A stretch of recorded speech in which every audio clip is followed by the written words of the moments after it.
Estamos iniciando o nosso programa Esclarecimentos Oportunos. Lembramos sempre que este programa é uma realização da Fraternidade Francisco de Assis, Casa Espírita sediada na cidade de São Paulo. Sempre conosco, Milton Felipe. Tá bom, seu Milton? Bem, muito bem, Coelho. Estamos aqui já prontos para o nosso trabalho. Quero aproveitar a oportunidade, conforme sempre fazemos em nosso programa, de chegar até você através desta saudação. Que os bons espíritos nos ajudem sempre. É isso aí, meu amigo Milton. E nós também, como sempre fazemos, vamos hoje atender uma solicitação de um e-mail que nos chegou. E diz a pessoa assim, é uma frase curta que ela quer um esclarecimento sobre isso. A pergunta é a seguinte: Deus castiga, Milton? Eu li a frase quando chegou. Realmente é uma indagação filosófica, não é? Ela leva a reflexões, a conjecturas, ao exame de um assunto muito antigo e que, de certa forma, Coelho, traz ainda problemas de pensamento para a humanidade, porque falar do Criador exige realmente uma condição ligada com provas filosóficas e comprovações de ordem científica. Então a pergunta é lacônica: Deus castiga? Poderia começar dizendo não castiga. Não poderia começar, mas eu preciso dizer de onde vem essa frase, como é que ela foi, como é que ela apareceu. Ela aparece sempre do ponto de vista religioso, porque parece que tudo que trata de Deus, do ponto de vista teológico, né, claro, dá a impressão de que vem da religião, e vem da religião mesmo. Vem com certos propósitos, né? Propósitos desde Moisés. Moisés era ensinado que Deus era raivoso, nervoso, odioso, né? Estava sempre pronto para penalizar. Então, com o catolicismo, depois muda da ideia, mas permanece ainda certos resquícios de que Deus é uma entidade, é um ser, e que, portanto, possui sentimentos humanos. E possuindo sentimentos humanos, um deles é o da punição, da penalidade. Agora o Espiritismo surge com Allan Kardec a partir da primeira pergunta, porque o primeiro capítulo do Livro dos Espíritos é um capítulo que inaugura a teologia espírita, isto é, o estudo, a ciência que estuda o Criador. Por isso que eu falei de prova filosófica e de comprovação de ordem científica. A única doutrina que pode trabalhar das duas maneiras é o Espiritismo. Apresenta a prova filosófica da existência de Deus e a comprovação científica. A prova filosófica está exatamente, conforme eu disse, ali no primeiro capítulo do Livro dos Espíritos. Agora, a comprovação científica sobre a existência de Deus começa, dentro da metodologia espírita, com a apresentação do axioma científico. Todo efeito tem uma causa. Toda causa inteligente tem um efeito inteligente. Todo efeito inteligente tem a sua causa inteligente. Bom, então eu dei esse início só para explicar que a religião criou Deus.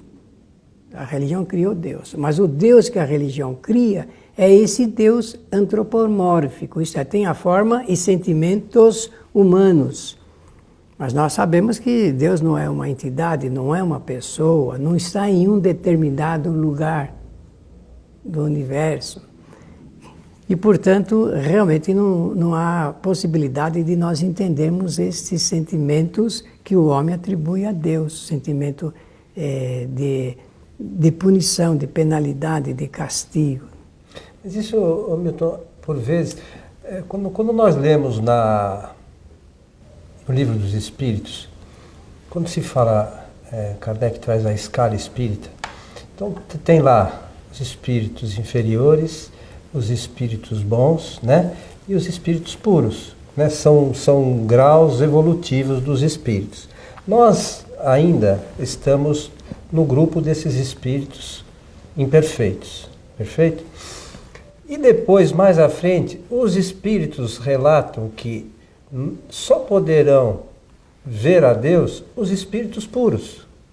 Então, essa concepção, muitas vezes, que nós vemos e ouvimos de Deus, não decorre do nosso conhecimento ainda limitado das coisas. Porque nós, espíritos imperfeitos, para chegarmos a espíritos puros, temos uma caminhada muito grande. Então, me parece que às vezes as pessoas traçam alguns conceitos baseados nos seus conhecimentos. E os nossos conhecimentos ainda, dos habitantes de um planeta de provas e expiações, são extremamente limitados.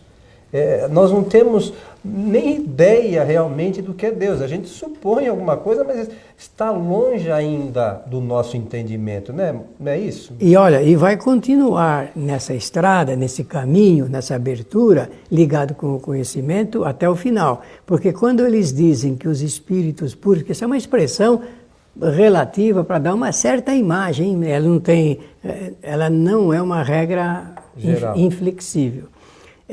Nenhum espírito vai ver Deus. Nós já falamos isso em nosso programa.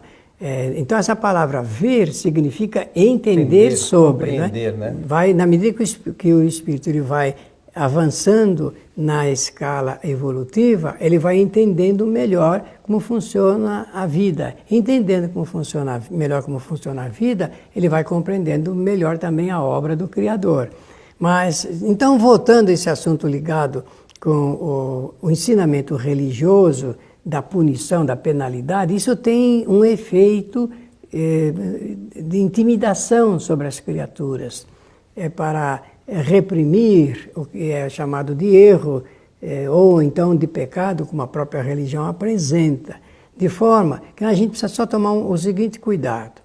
Não castigando, Deus também não premia, não vai privilegiar, não vai outorgar às criaturas prêmios, benefícios, por isso ou aquilo. Então, a primeira ideia que se deve fazer é desmanchar o conceito que nós temos sobre Deus de que é uma entidade e que vigia o universo com essa particularidade que a religião dá. Isso é muito importante para nós, ao invés de diminuirmos, aumentarmos, dilatarmos a reverência que nós temos que ter do Criador. Que a vida é muito maior do que isso que nós imaginamos. Então a pergunta é, Deus castiga? Não, Deus não castiga, como também não premia nenhuma das criaturas, de suas criaturas. Agora, o que a gente tem que entender, o que se passa na vida, conforme disse você muito bem, planeta de provas e de expiações, é que tudo obedece uma lei. E essa lei, nós chamamos de lei de causalidade. Lei de causa e efeito. Então, não é casualidade, não é do acaso. Obrigado. É uma causa mesmo. Isso mesmo, é causa. Tudo tem uma causa. Tudo tem uma causa. E mais ainda, o Espiritismo diz que não é só Deus que é causador, não. As suas criaturas também o são. Então, todos nós causamos. Causamos.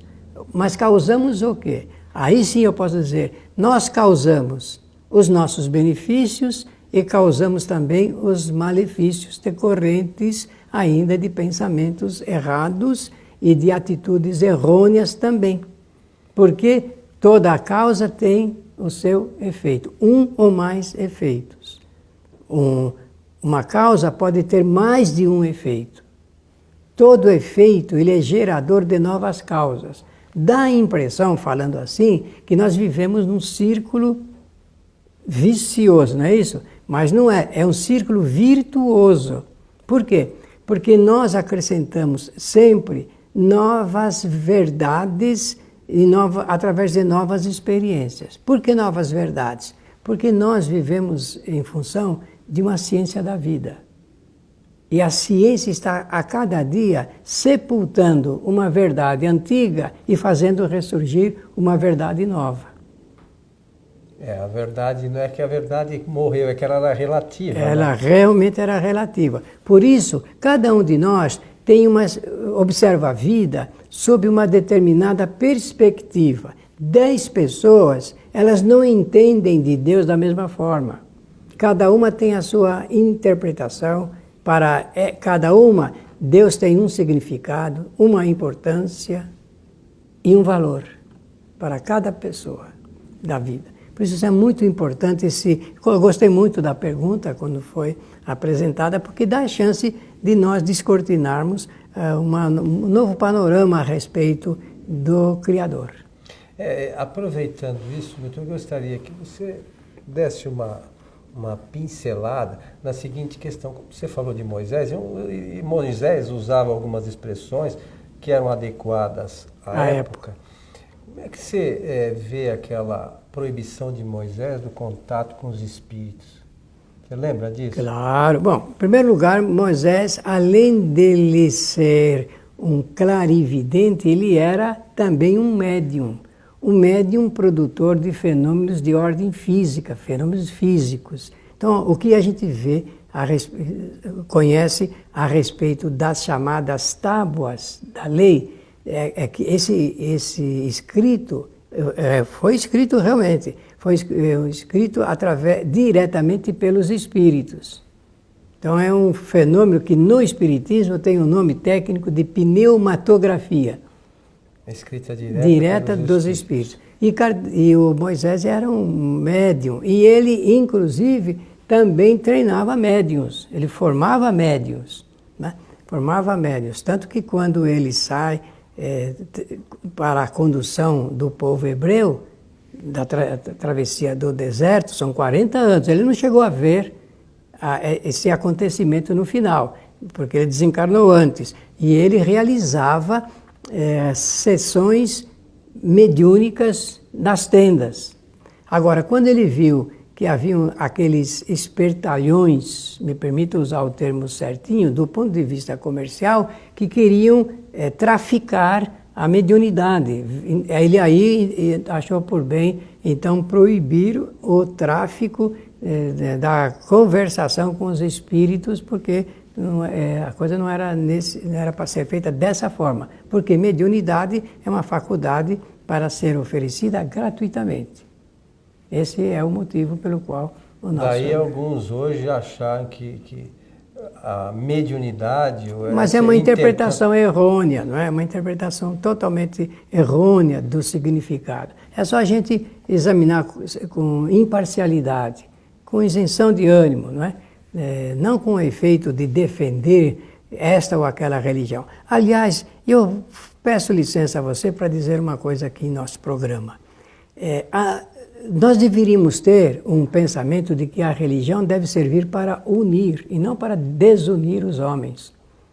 Então toda religião sectária, religião que tenta criar um exclusivismo, essa religião não está trabalhando em favor da união dos seres, mas está trabalhando em favor da desunião dos seres, criando exclusividades religiosas. Não que ninguém tem que fazer o que o outro faz, né, religiosa, não de nesse religião, sentido. Mas conviver harmonicamente, mas, né? Claro, e por que uns adeptos de uma determinada corrente religiosa têm verdadeiro ódio para com os seus semelhantes que pertencem a outro grupo religioso? Por quê? Mas muitas vezes isso a gente percebe que você conhece a fundo o que a outra religião diz? Não. Então, como é que pode exprimir qualquer tipo de crítica, ou impedimento? Está errado, está certo, né? Como é que Exatamente. Criar qualquer termo de avaliação, né? Exatamente. Milton, uma outra questão que volta aí à questão inicial do Deus castiga. Existem pessoas que estão passando, às vezes, por momentos difíceis, sejam eles de ordem material, espiritual, enfim. E, por vezes, acham que Deus pode ter esquecido delas, né? Onde estava Deus que me deixou chegar a esse ponto e não sei o quê? que nós podemos dizer para esses nossos amigos com relação a isso? Bom, primeiro que esse é um pensamento errôneo sobre o Criador. Porque se eu tiver que ter uma ideia a respeito de qualidade de Deus, eu só posso ter a ideia boa de que tudo que é produzido pela inteligência suprema do universo, tudo é em favor do bem, é bom. Então, nós temos uma ideia errônea também do que é o mal. Kardec, no livro A Gênese, no capítulo 5, ele vai fazer oferecer um depoimento muito interessante, Coelho. Ele vai dizer que o mal não existe. O que existe verdadeiramente é a ausência do bem. E quando nós produzimos o bem, aquele espaço que existia, que nós denominávamos mal, passa a ser realmente o bem, preenchido pelo bem. Então, tudo o que parte da inteligência suprema é boa para o homem, para a humanidade, para o mundo, para o universo todo. É assim que nós temos que ter esse pensamento. Mas Deus esqueceu uma pessoa. Como é que pode isso acontecer se nós vivemos em função exatamente das sábias leis de Deus? E em função delas. E as leis foram criadas para todos, né? Claro, o que eu sei é que uma pessoa, quando ela recolhe qualquer coisa ligada com o mal, é porque ela produziu esse mal de alguma forma, ou nesta encarnação, ou em outras vidas anteriores.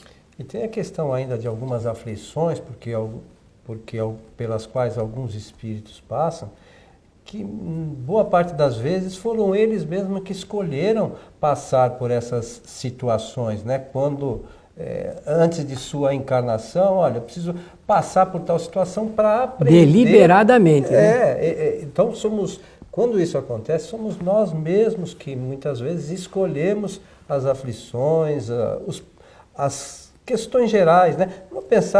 Pode pensar assim, puxa, eu escolhi ficar resfriado, não é bem isso, não, né? Isso não. São as questões principais da vida, somos nós mesmos que escolhemos e passamos, mas aquilo, de alguma forma, vai fazer para o espírito, fazer com que o espírito cresça, né? Evolua. Então, é sempre benéfico, como você diz, que às vezes o mal acaba se tornando um bem para o espírito à medida que ele vai compreendendo as razões pelas quais ele passou por aquela situação, não é isso? Exatamente. Então isso tem um nome no Espiritismo, que são as provas ou provações, não é isso que você quis dizer? Então, a finalidade das provas é oferecer ao espírito uma oportunidade dele fazer uma reflexão a respeito das suas experiências de vida e colher ensinamentos. Por que o espírito pode escolher suas provas? Ele pode escolher suas provas porque ele quer medir o grau do seu adiantamento espiritual. Está lá no Livro dos Espíritos. Então, se o espírito ele quer medir o grau do seu adiantamento espiritual, ele só pode fazê-lo se ele, com seu livre arbítrio, arbitrariamente, puder e também escolher pelas provações da sua vida. Vou dar um exemplo, porque fica sempre mais fácil entender didaticamente esse assunto, que ele é muito interessante e saboroso de ser apreciado. Funciona assim, um espírito, quando ele faz muitas experiências com boas aquisições em encarnações as mais variadas, chega um momento em que ele quer saber se ele já tem condições de suportar a carga de aflição psicológica que a pobreza apresenta para um espírito. Por exemplo, né? Por exemplo, estou dizendo um exemplo, porque seria um absurdo imaginar que Deus castiga suas criaturas dando-lhes como prova a pobreza. Isso aí não tem sentido. Ninguém nasce para ser pobre, nem infeliz e nem doente. Isso é o arbítrio do espírito. Mas o espírito quer fazer uma experiência e ele chega na metade dessa experiência e ele vai entender que ele não tem condições ainda de passar por essa situação. Aí ele se rende ao fato de não estar preparado ainda para um dos assuntos mais mais difíceis, que é realmente o estado de pobreza. Bem, então agora vamos fazer uma reflexão inversa. O espírito que durante várias encarnações passou pela situação das dificuldades existenciais, ele pretende fazer uma experiência nova a fim de saber se ele é capaz de suportar as cargas de aflição que a riqueza também produz, porque é engano imaginarmos que só traz aflição a pobreza. A riqueza também traz aflições muito grandes para o espírito. Allan Kardec diz, inclusive, que a prova mais difícil não é o da pobreza, é o da riqueza. E ele realmente faz experiências nesse campo e nessa trajetória, e ele então percebe se ele pode ou não ultrapassar, sustentar e sofrer as agruras dessa provação. E ele pode medir então o grau do seu adiantamento espiritual por esse intermédio. Então são todas experiências que o espírito mesmo escolhe, né? E isso não significa que o fato de ele passar, como você disse, por uma situação financeiramente boa, vamos dizer assim, que ele não vai ter problema, né? Então é só nós vermos aí ao nosso lado aí como é que a sociedade funciona, que todo mundo tem problema, né, Milton? Todo mundo tem dificuldades, às vezes não tem dificuldade financeira, mas tem outras dificuldades a vencer muito maiores do que a situação financeira, né? Enfim, os que têm menos condição financeira têm outros tipos de prova, e com esse tipo de prova, num e no outro caso, que o espírito vai ganhando conhecimento, vai ampliando os seus horizontes. Não é bem isso? lembrado, muito bem lembrado. Eu quero aproveitar para recomendar, só já que estamos no final do nosso programa, de sugerir uma leitura muito agradável no Evangelho segundo o Espiritismo, que é Causa dos Sofrimentos Ocultos. Por esse caminho dessa leitura, nós vamos chegar a uma boa conclusão do que você acaba de falar. E no Livro dos Espíritos também, o pessoal pode ler o capítulo que chama Prelúdio do Retorno, mas é uma das... Como é que chama quando os espíritos vão reencarnar antes da reencarnação? O retorno dele à vida corporal, retorno né? do espírito à vida corporal, exatamente isso, que dá para também ter uma ideia de como é que isso ocorre. Claro, né? porque tudo está de acordo com as sábias leis do Criador, só que nós não entendemos como funciona com clareza, e aí a gente fica com essas dúvidas. Nós supomos algumas coisas, né? E supondo, nem sempre a gente, por termos conhecimentos limitados, não necessariamente supomos a coisa realmente como ela é. Né? Exatamente. Meu amigo Milton, estamos chegando ao final de mais um programa Esclarecimentos Oportunos. O meu abraço e a minha saudação. Que os bons espíritos nos ajudem sempre.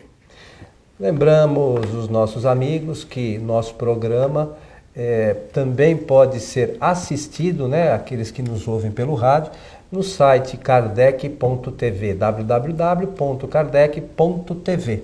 Convidamos a todos também que assistam às palestras da nossa casa, a Fraternidade Francisco de Assis, todas as sextas-feiras a partir das 19h30.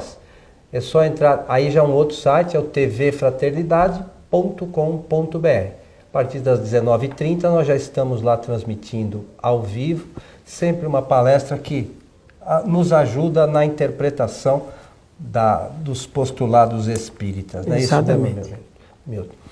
Então, a todos o nosso abraço, esperamos encontrá-los em nosso próximo programa. Até lá.